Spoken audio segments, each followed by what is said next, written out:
अलीकडं वेगळ्या समाजाचा द्वेष करण्याची फॅशन सुरू झाली। आपल्या समाजात आपलं नेतृत्व वाढायचं असेल तर दुसऱ्यांना शिव्या देणे ही आता पद्धत सुरू झाली आणि मग त्याला ते डोक्यावर घेतात आणि तो त्या समाजाचा नेता होतो।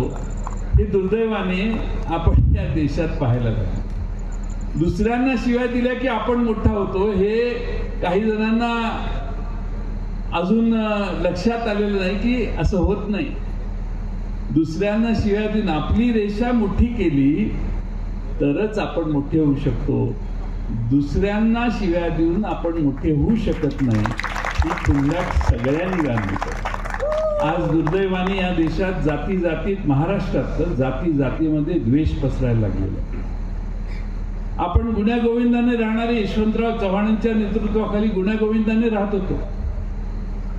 अनेक ब्राह्मण समाजाचे महाराष्ट्राचे मुख्य सचिव म्हणून काम करणारे अतिशय कर्तबगार असे अधिकारी महाराष्ट्राला या समाजातून आलेले। एबीपी माझा, उघडा डोळे बघा नीट।